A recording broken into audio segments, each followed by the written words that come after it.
Hi everyone, and welcome back to the Aviation Spotters podcast. I am your host, Colin. Today we're back to regularly scheduled programming and back talking with spotters. Before that though, I hope everyone listened to and enjoyed last week's episode with John all about cameras and the setups. I hope you learned just as much as I did, because I learned a lot. I do want to give him a quick plug real fast, as he never got to tell us his Instagram. So John's Instagram is 10th_street_media. So that is 10th_street_media. So please go and check him out. I will also be posting a link to his Divots hub in his episode, because it is a mouthful to say on the show, and I really don't feel like saying it on here because it's just way too long and confusing. Anyways, let's get to the interview. This week's guest is a member of the full Disk Aviation Team and was an essential part to help start this podcast, the Aviation Spotters podcast. He takes some absolutely remarkable photos, and it is my pleasure to introduce the next guest on the Aviation Spotters podcast from Wichita, Kansas, Mr. Nick Moore. Nick, how you doing this evening? I am doing just dandy. How are you, sir?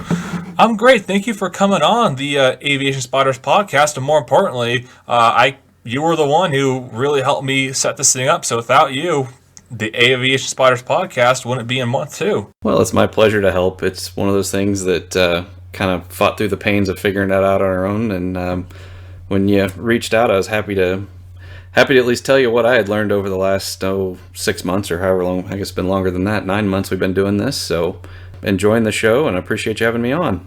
Yeah, I mean, when I first heard of Full Disc, I was at the Canyon. I met James and Nick over there, and we had a pretty fun time.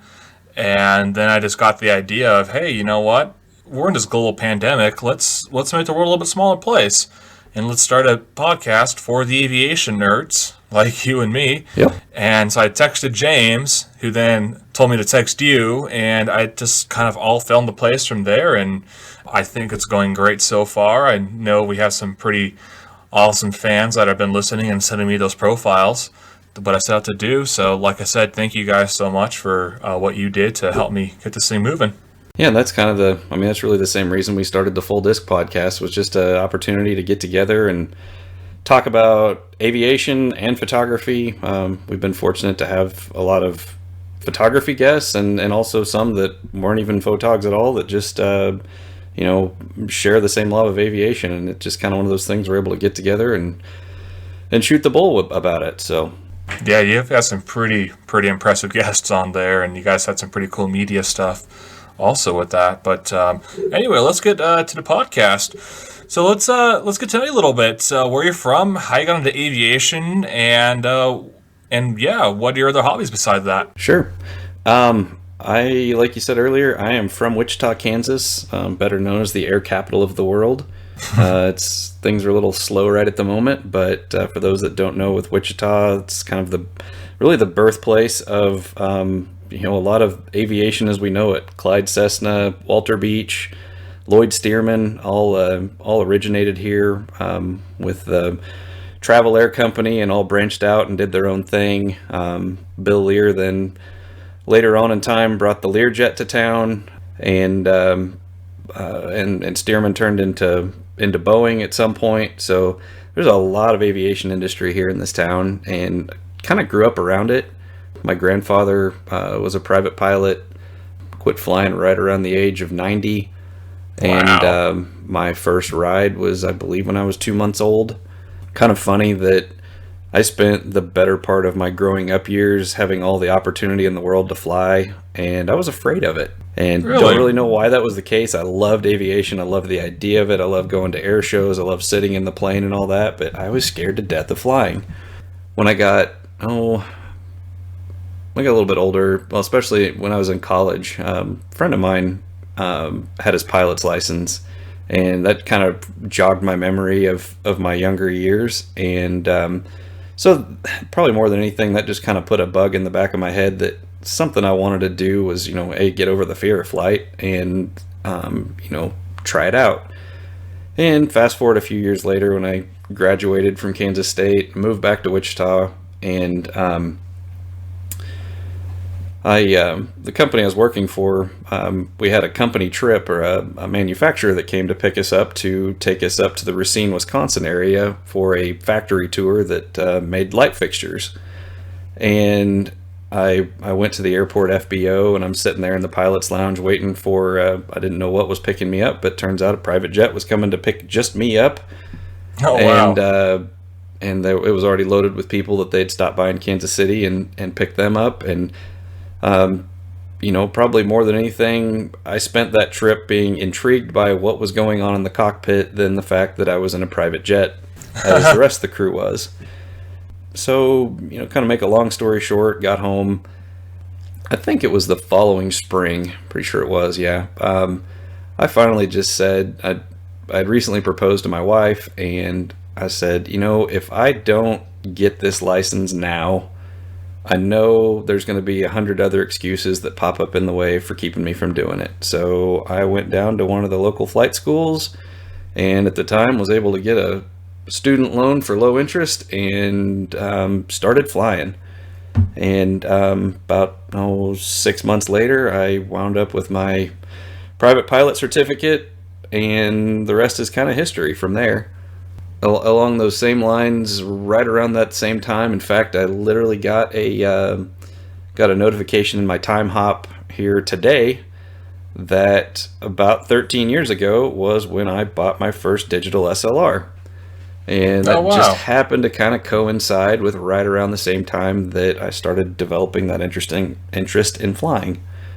And we'll probably get into it here in a little bit, but I really kind of I started doing photography, just something fun to do. Had a planned trip to New York City with my soon-to-be wife, and at the time I was single and had a good job, and so I was like, I'm gonna go buy a camera. Went to the local Best Buy store, and I bought one. Everything I was learning to do with that had nothing to do with aviation until there was an air show nearby, and I wound up going to that and just happened to take my camera along and have some of the world's furthest away photos of aircraft. And but it literally, the two kind of went hand in hand. The more I flew, probably the more that I decided to do the photography along the way. And it all probably kind of came full circle probably a year or so later when I went to Oshkosh and took the camera with me and didn't know what I was doing, but I was there for 3 days and carrying my camera around, so there's lots of stuff to take photos of. So yeah. So I don't know, that's kind of the early years about how I got into this, and obviously a lot has happened since then, but that's kind of the start to it. So growing up in Wichita, then being around all the aviation and the general aviation too, I would suppose would be a lot bigger than just like normal commercial aviation there. And that really never propelled you at an early age, like, hey, I want to get my license in high school or earlier than that. You waited a little bit, huh? And I should clarify, I grew up in a very small town, probably 80 miles southwest of Wichita. Oh, okay. But nevertheless, my grandfather, he lived in a slightly larger town 30 miles north of us and flew every weekend. And so it was always the ability to do that. He built these incredible from scratch home built aircraft, and he actually won a Wright Brothers award for one of them back in, I want to say it was 1987ish, something like that. Wow. And so, like I said, I was just always around it. He wound up being an aerobatics pilot in the plane that he built. So, we'd do some of the local air shows and things like that. But, I was always interested in it. But just like I said, for whatever reason, it just kind of, I don't know. I was just scared of leaving the ground. This wasn't clicking back then. But what's funny, though, when I actually did start taking lessons, it never really scared me. Something obviously changed. I mean, I can probably say the same thing for firecrackers. I was afraid of those when I was little, and now I'm a 37-year-old child that wants to go out and blow stuff up. So, but yeah, I don't know. I mean, there's, aviation was in the DNA. It just, the actual leaving the ground part was was a challenge for me when I was little. So I guess I Yeah. just didn't ever pursue that until like I said, I was in college and I really did have an interest in pursuing it at that point, but just didn't have the funds available to do it. And Yeah. also just trying to get my degree and whatnot. So just didn't happen until a little bit later. But fortunately for me, it was not too late. And you have it now, and I have mine. So if you ever make your way up here, we can. I'll take you Yep, likewise. up here in Idaho. Sweet. You've been doing aviation photography for around 13 years, then, from what I got with that. And you consider Wichita your home airport, I'm assuming. Yeah, I fly out of our GA airport known as Jabara, named after Colonel James Jabara, who was the first jet ace of the United States back in Korea. Oh, wow. That's where I fly out of, but the one that I would still call my home airport is Lloyd Stearman Field. It's a small, I say small, it's I think 5,200 foot runway, open to some jet traffic, and it's located just northeast of Wichita in a small town called Benton, Kansas. Fun fact about it, there was a movie filmed back in, I want to say, the late 60s called The Gypsy Moths that had Gene Hackman in it, that was filmed at this little airport. But in fact, if you follow me on Instagram, especially now where there's no air shows going on, I would say 80% of my content is just me rolling up to the airport, and there's a lot of Stearman based on the field. I've got a lot of good friends that have them, and so it's not uncommon on a evening to go out there and have 3, 4, 5 of them bebopping around in the pattern and smoking the field and stuff like that. So Stearman Field's my home airport as far as my heart goes. Yeah. Have they ever taken you up on Stearman's? Yep, I've been up. That must be fun. Up a couple times, done a couple air-to-air missions, and with them and from them as well. So cool. And Bombardier also makes some of their business jets in Wichita correct. too, right? Yeah, Bombardier, and they actually, I don't remember the history of it, but Bombardier owns the Learjet brand. So that's how that actually came to be. But then they've also brought some of their Canadair products down here, and so it's kind of all just one big mix. But at our main airport, Eisenhower National, basically on the east side of the campus, you have Textron Aviation, which is Cessna and Beechcraft gargantuan now put together. So cats and dogs living together. And then on the other side is the Bombardier campus, which was Learjet, and now, like I said, is Bombardier. Yeah, I remember seeing some test flights with the Global 7500 going from Wichita to Boise every so often back a couple of years ago. But so what are your other hobbies besides aviation photography? Oh, man. Right now, being a father of 2 and a husband of 1 is probably my main other hobby. Yeah.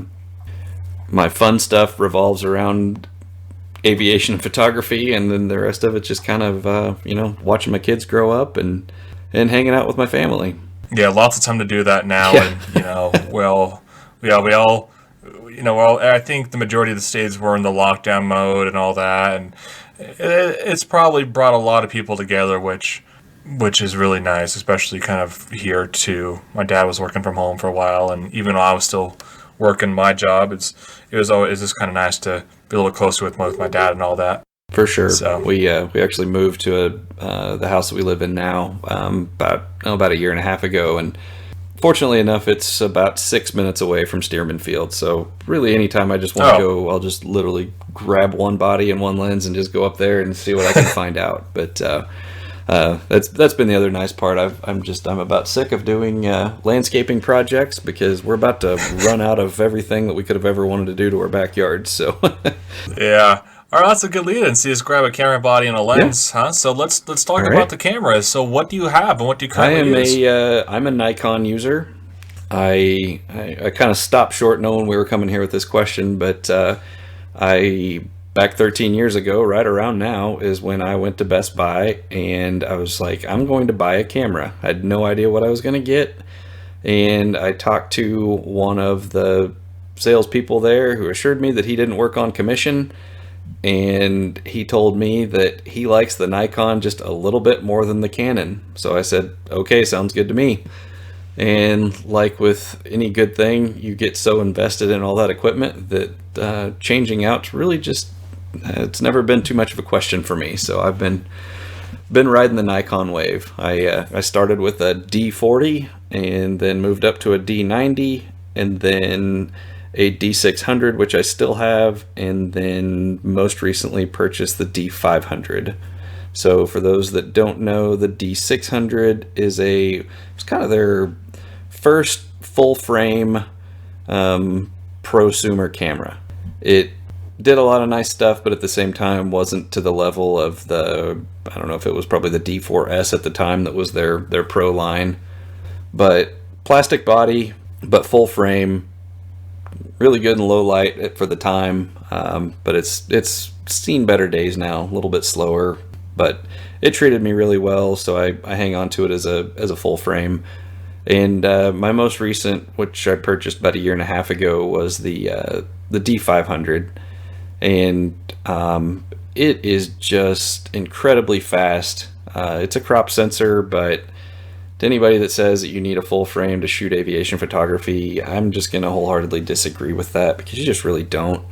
Especially if what you're shooting is, in the air, you're cropping in already to begin with. So to have a 24 megapixel camera, or 21, I can't remember what it is, it's 20 something, that's already a crop sensor, it's really more than enough. And this thing spits out about 10 frames a second.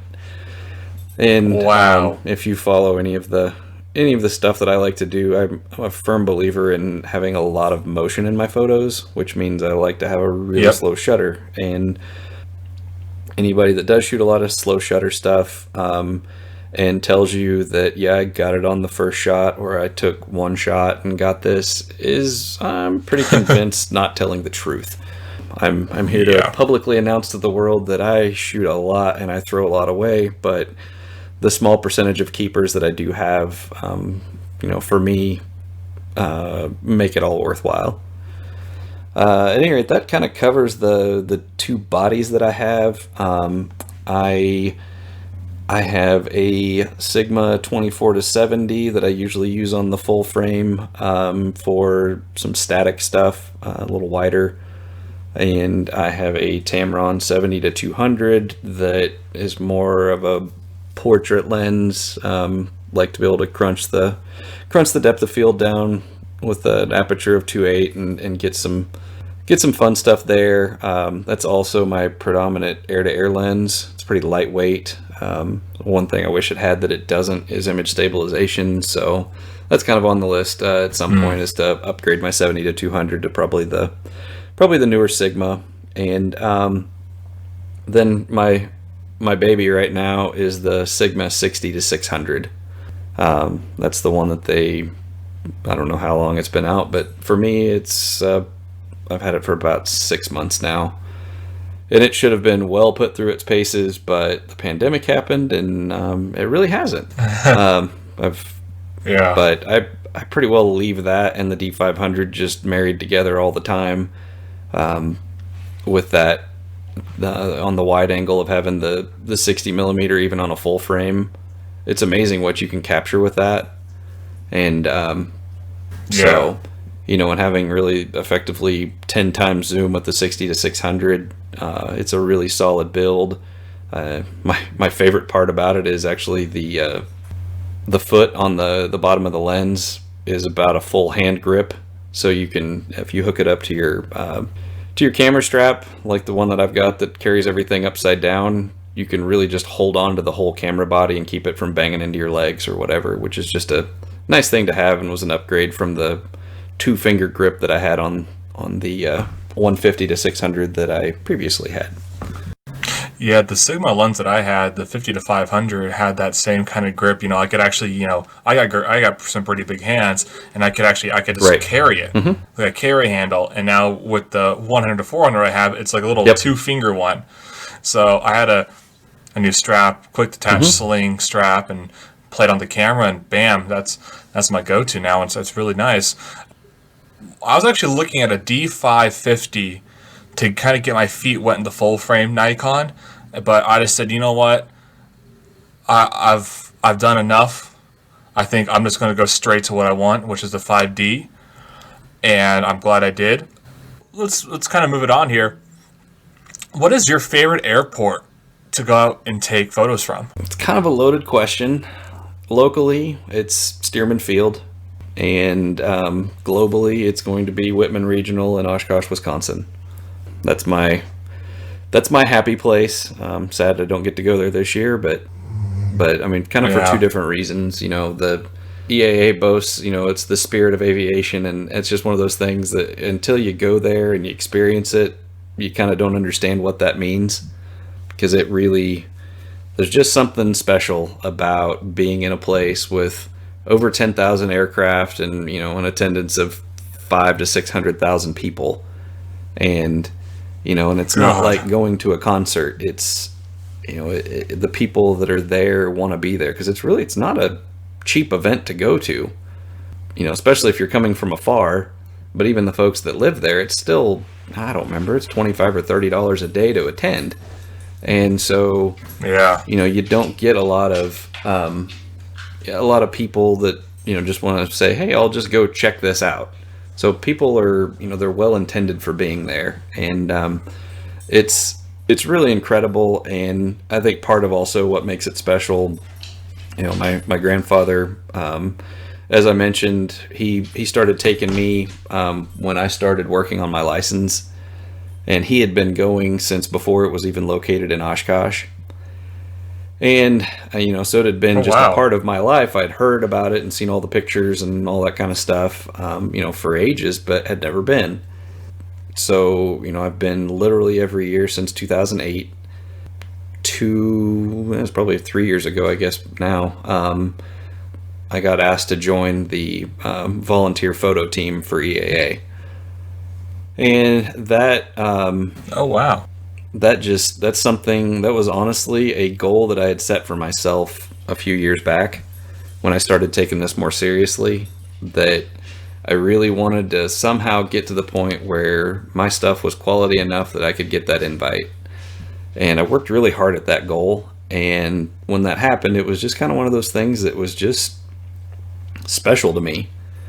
And so Osh 18 was my first year working for them, and I was only there for 3 days, I think it was. And you know, really just trying to figure out the ropes, because it's a whole different thing where you are trying to shoot all day, then get content available for them to post during the event, because that's the whole purpose that you're there. There's a lot that'll get used after the fact, but most of it is to be a part of the team so that they can push out what they're doing to the membership that isn't there, just, you know, to push it out all over the world. So that's, you know, I've never been a photojournalist, and it really opened my eyes to a lot of different things, where the first year I was there, I would go and I'd shoot all day, and then I would spend all evening just trying to get my cards dumped, and then I'd stay up till 2 or 3 in the morning editing, you know, just to get a few photos dumped. And this past year I learned my lesson, and so I'd go shoot for a couple hours, come back, dump the cards,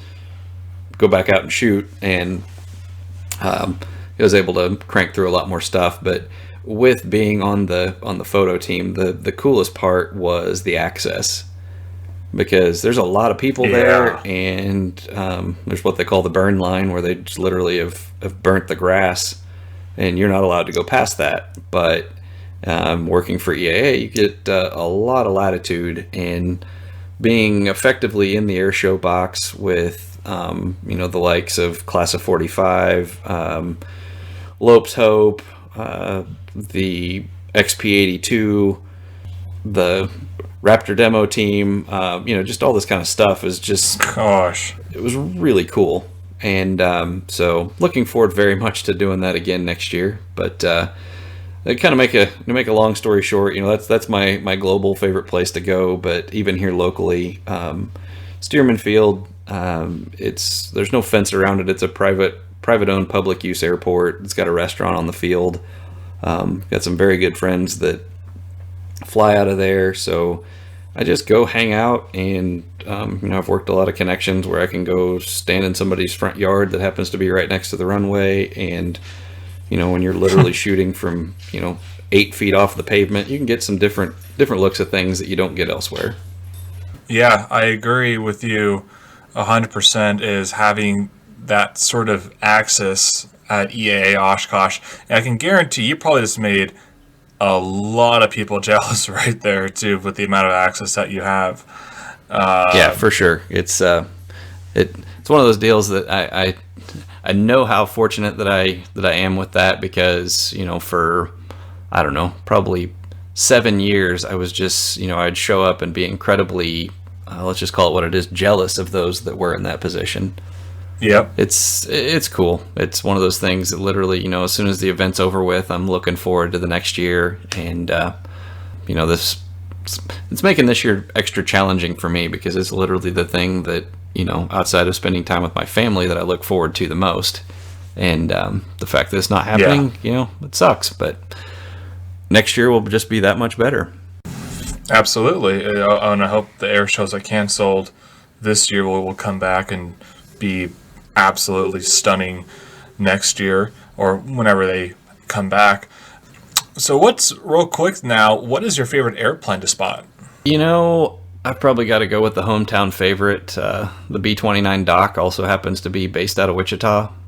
And so... Oh, that's right. That's probably the other thing that, whenever there's an event going on, I'll either hear through the grapevine, or again, friends that help me out know that they're going to fly, and try to put myself in the right spot for it.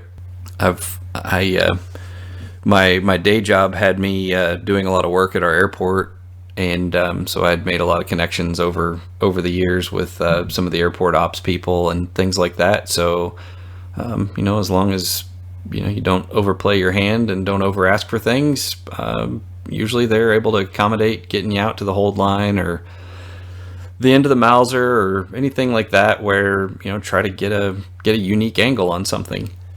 There's other times that I don't do that. There's other times that I just drive around the airport trying to find a new spot where I can go hang out and see what happens. But nevertheless, having Doc here is just been really cool. I wasn't involved in any of the restoration or anything like that. I was only just aware of it very much on my periphery. That was right around the time that I had moved to Wichita, and I want to say it was probably a year before they first flew. They started getting kind of more news about engine runs and taxi tests and things like that, and that was also the time that I started to get way more serious about aviation photography being something more than just a hobby. And so I started paying more close attention, and fortunately, again, through another friend, I wound up with an invite to the first flight ceremony. So I was there on the field when it lifted off, and just it was really cool to see, and it really kind of is the epitome of the spirit of Wichita, because that plane literally rolled off the factory floor here in, I believe, I don't remember if it was 44 or 45. I believe the government took possession in 45. And then, served its time. It did not fly in the war, and wound up in China Lake as a bombing target for the Navy. And, Tony Mazzolini procured the thing, and they trucked it all back to Wichita in many, many pieces that they had to get through the desert. And, for many years, through volunteer effort and donations of people, there's not one big owner of this conglomeration. They rebuilt it back to a better than new B-29. He's gorgeous, the best way I can describe it. So it's hard to miss any time that you hear the four R-3350s flying over the house. So I guess, to make a long story short, to answer your question, Doc has got to be my favorite airplane to spot. That's an amazing story, that aircraft. I remember watching the first flight and just seeing Doc lift off again, or for the first time, I should say. And were you at Oshkosh then in 2018? That was the same year where Doc and Fifi flew together, right? That was the first formation of a B-29 since they retired in the 50s, right? Following year. Yeah, they the first flight was, let's see, 2016, and yeah, it was 2016. 2017 was the year in Oshkosh when they were both there. I mean, I know from insider information that they were really hoping to make a surprise trip to Oshkosh that first year, but they literally, first flight was like, I want to say 2 weeks before Oshkosh, and they had a whole bunch of squawks that they had to fix. In fact, they had to land. They took off and literally didn't even leave the pattern, didn't get the gear up or anything on that first flight because they had a chip light on one of their engines pop up. So they had a whole bunch of stuff they had to fix. So I know that there was just a little bit of anticipation that they might be able to make a surprise trip to Oshkosh, but that didn't happen. And but it made it worthwhile in 2017, which happened to be the year of the bomber at Oshkosh, which was really cool. Oh, I saw the heritage or the flight with the B2, the B1, and the B52, then the B17s, and then the B29s. Yeah. It's like, exactly. only at Oshkosh, probably. And one of the other cool things that we saw that year at Oshkosh that wasn't really, at least I didn't expect it, but at the end of the Warbird performance, all of a sudden you kind of look off over the lake and you see a flight of something coming, and then you realize that that looks like two B-29s, and then gets a little bit closer, and you're like, well, they're also flanked by two B-25s, and they did a missing man with Fifi being the missing man pulling up right over the crowd. And like, when do you see a missing man with that involved not just one B-29 but two of them, which was really one of those unforgettable things for me, for sure. Yeah, and just the P2V Neptune used to be a huge fire bomber out here, and that had the same engines on it as the B-29. So being able to see the P2V before Neptune Aviation retired their Neptunes, just being able to hear that radial echoing over the Boise Airport for the summer, along with those Westinghouse engines, was just an absolutely beautiful noise to hear. And I can also vouch for seeing that aircraft fly for the first time, or just being the pride of a city. We have the Warhawk Air Museum here in Nampa, and we have and there are two P-40s, a P-51C, owned by the Warhawk, and they restored them. And I grew up with them as kids. I remember going to the museum as a kid and seeing the Sneak Attack and now Parrot Head, and there's pictures of me as a little boy standing in front of those aircraft, and now I take pictures of them every time they fly. But it's just that sense of there's a part of the community and stuff. And plus, with the with Mark Peterson owning two P-51s, Diamondback and Hellerbust, it's just really cool to have a massive warbird community here in Idaho, especially with actually a lot of rich aviation too. So I really do understand where you're coming from, especially with Doc from that point of view as well. It's nice to have a warbird around that flies, to be honest with you. Yeah, it just gives that sense of it's kind of like a symbol, a memorial for those that sacrificed during that time of conflict, whether it be the F-86s or the Mustangs.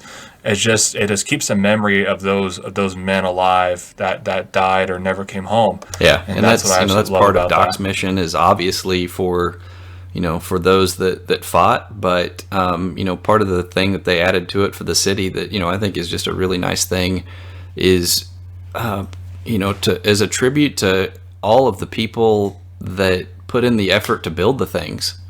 There were families uprooted and, housewives that went to work. And that's actually one of the really cool stories about Doc is there is a lady named Connie Palacio that she was a volunteer on Doc, and I don't remember her age, but you can probably do the math and figure it out. But she, when she was a young lady, wound up on the assembly line at Boeing Wichita and built the some portion of the nose cone of Doc, because she did them all. And and then she also Wow.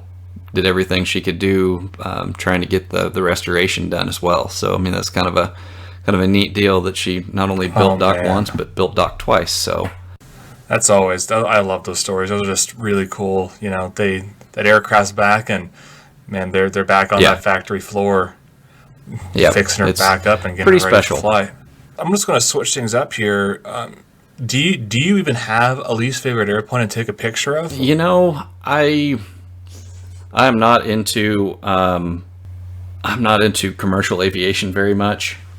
I've got some family that has a house out in Vegas, so spend a fair amount of time out there, and just really, it's probably the only time I would consider what I do as spotting, just because it's just something else to do, Yeah. to go find different spots around the airport and shoot from outside the fence.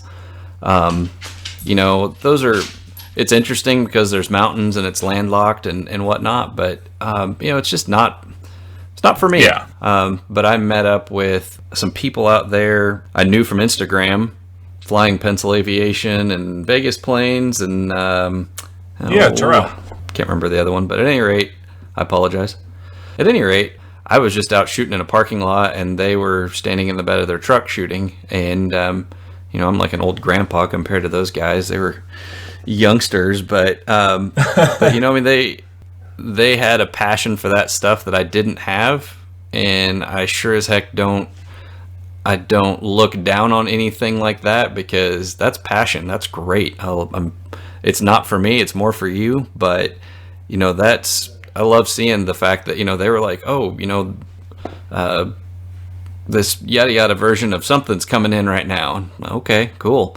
That's just their thing. They wanted to get photos of this particular aircraft to add to the database of aircraft, and I'm looking for a different angle on just trying to shoot an aircraft.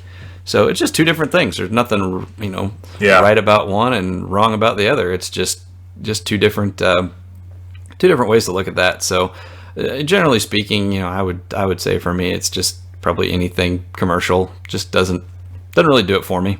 Yeah.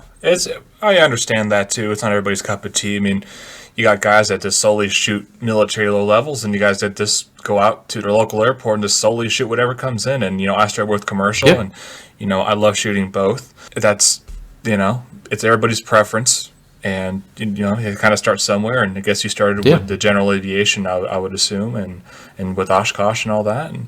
But yeah. Moving on, what is the rarest airplane you've ever spotted or Oh, taken a picture of, I should say?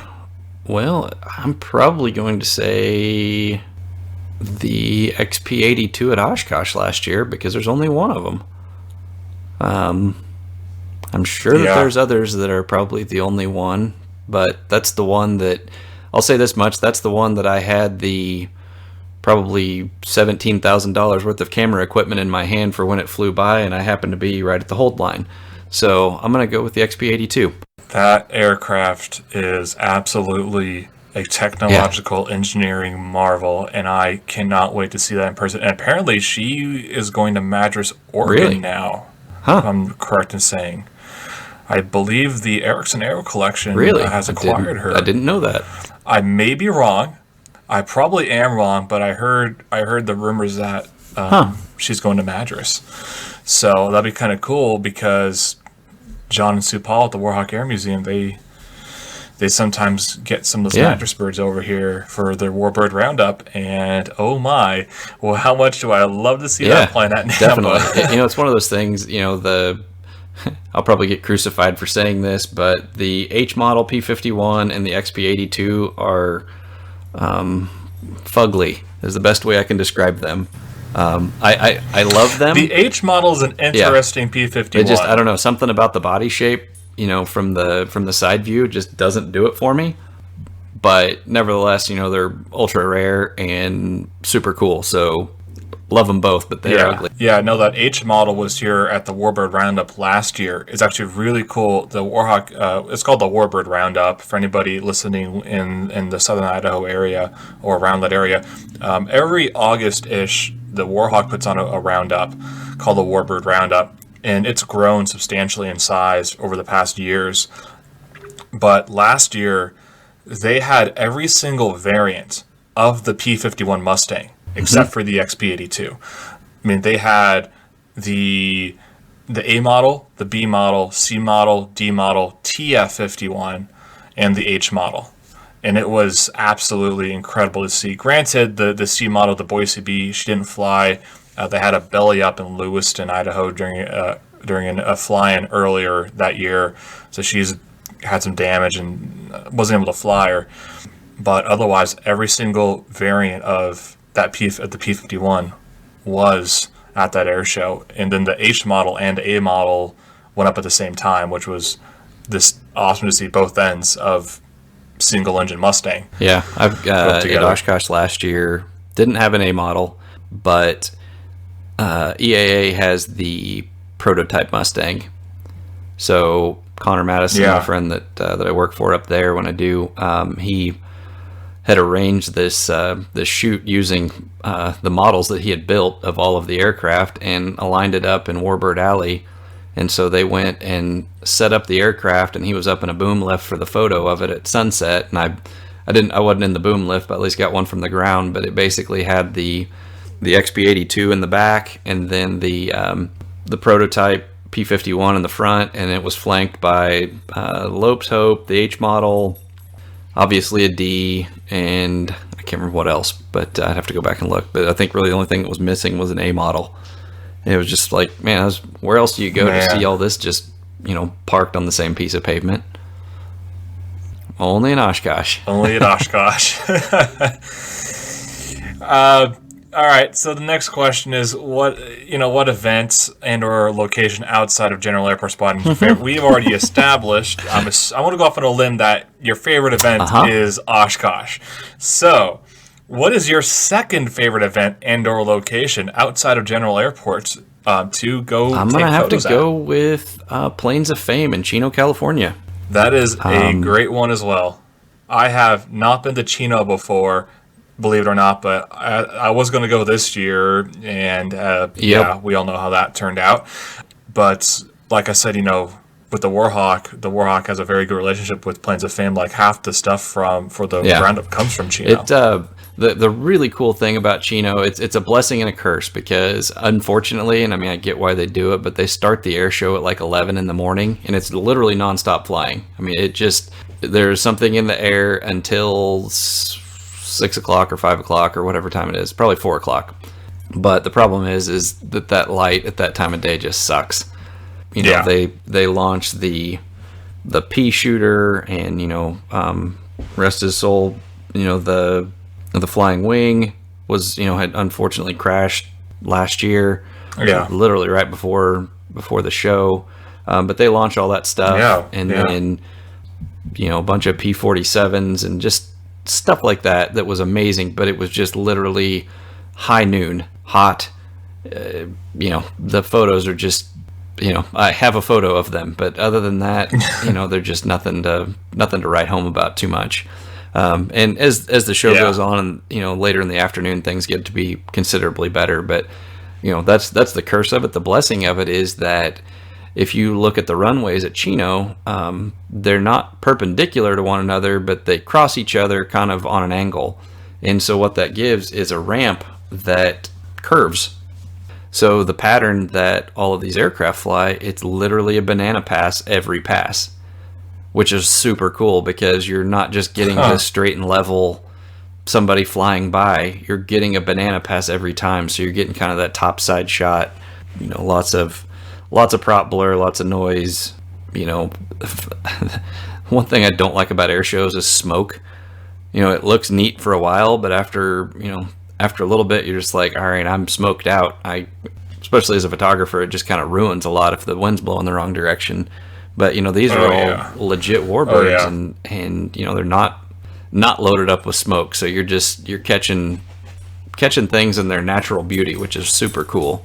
But so I'm gonna have to say Chino. Yeah, I agree with that. We went down to Nellis in 2000 or last year for Aviation Nation, and once the Thunderbirds went up, I think on the first day, there's no wind and the air was just stagnant, and so their smoke just sat there.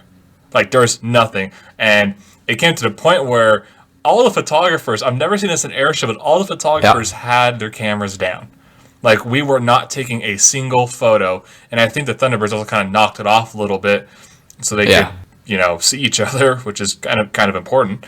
That was just the most surreal moment. Is there was no shutter clicks at all. We all just looked at each other and just like, we can't take a photo. It's just like even to try and take an artistic photo, it's just impossible because you can't see the aircraft so clearly, and just the fact that it's whitewashed. Yeah, for sure. Too. I was there on Sunday last year, so. Oh, you were? Yep. We should have met up. We should have, because I met with Ryan. Okay. Yeah, well, on the first day. You may need to cut this or leave it in. I don't know, but you weren't hanging out with him at all on Sunday, were you? No, I was with some other guys. We were up kind of near the entrance of the show.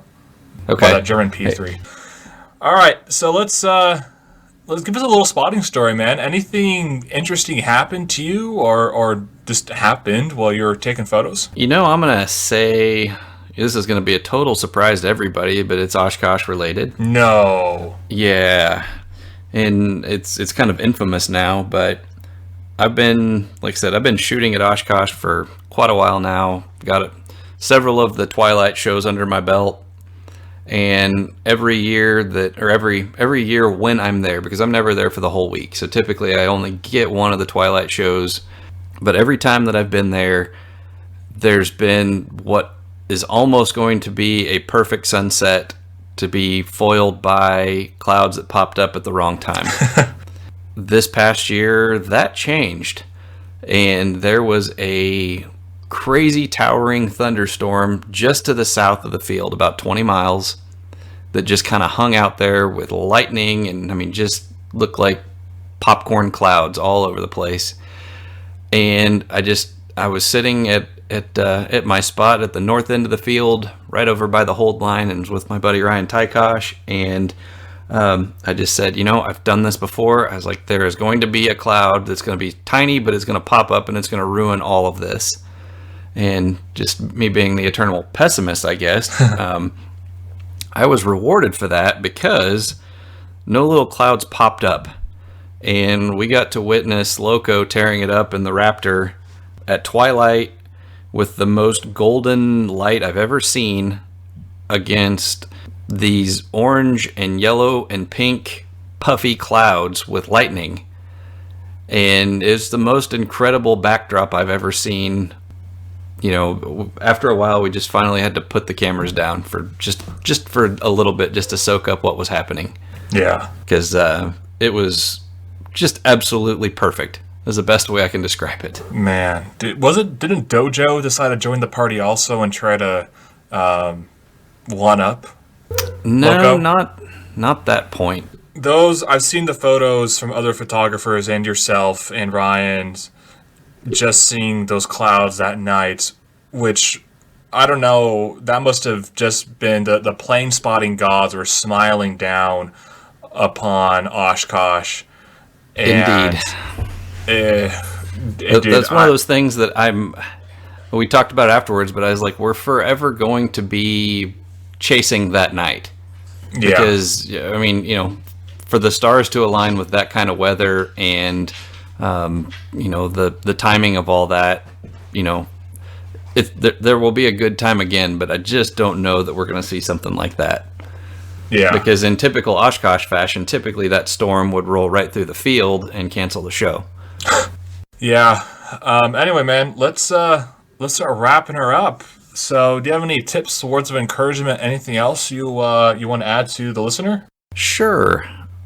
We kind of talked about it a little bit, but dare to be different.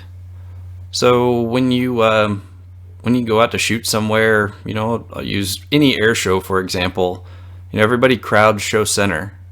That's not the best place to be. Go down to the ends.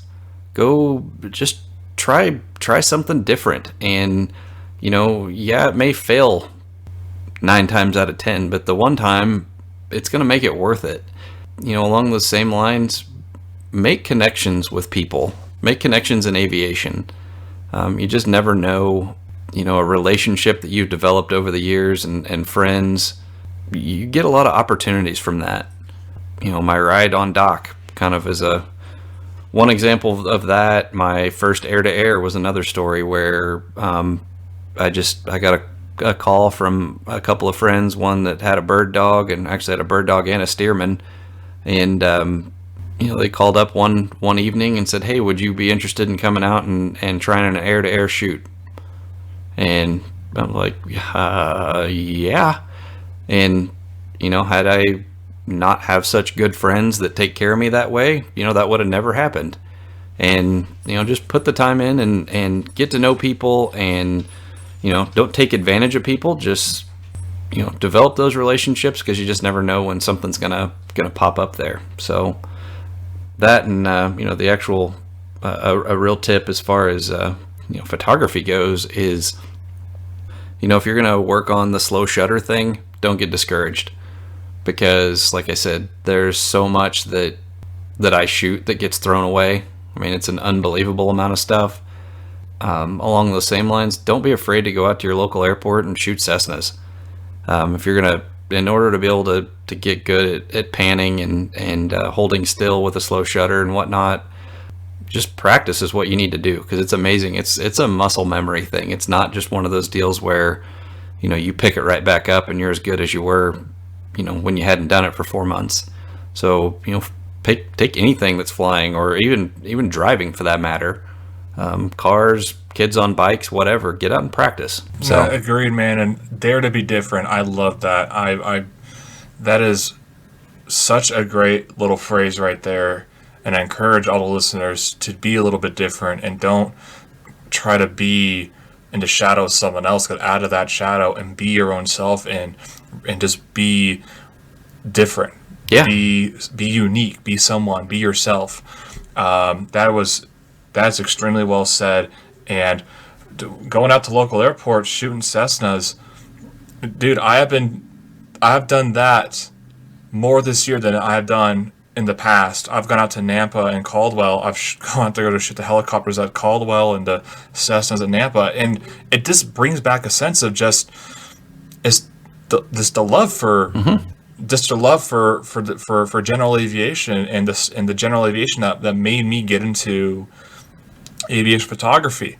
I just love it. And plus, every aircraft is really different out there. I mean, yeah, there's Cessnas and Pipers and all that, but there is a difference with them. Yeah. And that's what I love. And just going out there, and then you get to meet some of the pilots, and you make those connections with the pilots, and then next thing you might be going up with them or taking photos of that aircraft for them. Absolutely. And take, it's kind of the Bobby Yunkin mentality that either do a normal air show in or I'm trying to remember, do an exotic air show in a normal aircraft, or do a normal air show in an exotic aircraft type of deal. Yeah. If the plane that you're shooting is not sexy, there's if it is just a 172 or something, go find an angle of it that makes it look that way. Do something different than you haven't done before. Go stand at the end of the runway and wait for it to fly right over your head, or any of those things. Just do your best to work your way around. Agreed. That's the one thing I love is about Nampa, is there's so many different angles you can take photos from at that airport, and even the Cessnas can look cool at certain angles. You just got to find them. Absolutely. So anyway, man, where can we find your work? You have a Flickr. I know you have an Instagram. We'll mention that in a second. Do you have like a Facebook or Twitter? You don't upload to those airliners.net or jet photo sites, correct? I do not. I don't know. I do this for my love, and I don't want to wait for somebody to critique my photo based off of some strange criteria. So absolutely. That's more for somebody else. But my website is www.gravityimagesonline.com. My Facebook, if you search for Gravity Images on Facebook, you'll find two of us. I'm the one with the airplanes. You can find some of my work at fulldiskaviation.com. I'm also have a few photos every now and again in EAA Sport Aviation magazine, and then my Instagram at gravity.images. Awesome, man. And for sure, I'm giving a massive shout out to Full Disc. It's not just Nick; it's a lot of other guys out there. Most certainly not just me. that have some absolutely amazing work, and they have some amazing access and amazing imagery and their own podcast. So make sure to go check them out as well, and go check out Nick, because Nick is an awesome dude, as you guys have heard on there, and just to be able to help me out. But I'll for sure go give your Facebook page a like here after this. And that's going to do it for me on here. Make sure to drop me a DM on Twitter and Instagram. Send me an email, asspotterspodcast@gmail.com. Remember to go like and follow our Facebook page, and send me those profiles of the people that you think should come on here and talk aviation with me on the Aviation Spotters podcast. And Nick, got anything else to add? I think that's it. Awesome, man. Well, that's going to do it for me here on another episode of the Aviation Spotters podcast. And as always, keep those batteries charged and those cameras ready, and we'll catch you next time here on the Aviation Spotters podcast.